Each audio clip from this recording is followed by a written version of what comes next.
the moon eclipsing the sun has fascinated generations of onlookers.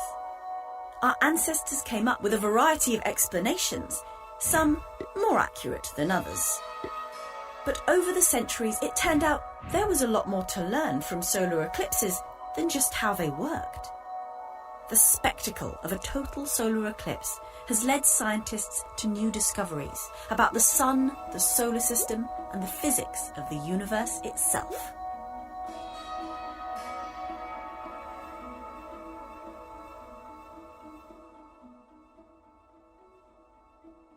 When humans first started studying the heavens, we didn't know much about what our solar system really looked like.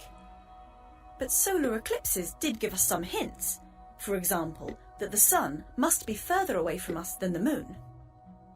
Ancient Greek astronomer Aristarchus wanted to know how much further, and decided to figure it out with simple geometry.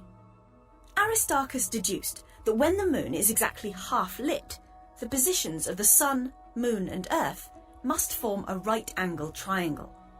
So he measured the angle between the sun and the half moon and used that to calculate the relative distances to the two objects. Since the angle is large, the sun must be many times further away from us than the moon is. And since they appear to be the same size in the sky, as we can see during an eclipse, the sun must also be many times bigger than the moon. Aristarchus was even one of the first to suggest that the Earth orbits the sun and not the other way around, though no one took that idea very seriously. Fast forward about 2,000 years, and Victorian scientists were taking solar eclipses very seriously indeed. Many intellectuals of that time were avid eclipse chasers, hoping to learn more about the sun and the strange halo of light visible around it during an eclipse. The founding editor of Nature wrote about the strange halo, named the corona, in the first edition of the journal, speculating on what it might be. Further study of eclipses proved that the corona was part of the sun, and not coming from the moon, as some had suggested. We now know that the corona is made from extremely hot plasma, shaped by the sun's magnetic field. It's only visible to the naked eye when the moon blocks out the much brighter light from the sun itself. Around the same time as they were studying the corona, scientists spotted an unknown line in the spectrum of sunlight during an eclipse. This line turned out to be a new element, helium, now known to be the second most common element in both the sun and in the universe itself.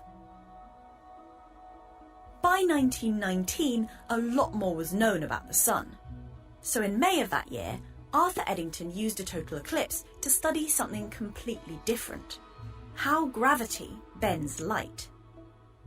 He photographed a cluster of stars, visible near the edge of the eclipsed sun. But the stars looked like they were in a different position than usual. This was because the light from the distant stars had to pass so close to our sun that the sun's mass actually bent the light, an effect called gravitational lensing. It was the first experimental proof of Albert Einstein's general theory of relativity, and it made Einstein an overnight celebrity.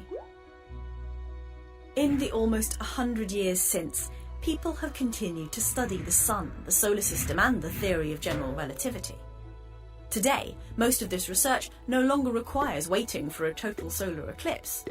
Scientific instruments on Earth and in space can study the universe in amazing detail. But some scientists still travel to the site of total eclipses, and even chase the sun's shadow in super-fast jets, just to see what further secrets these spectacular events might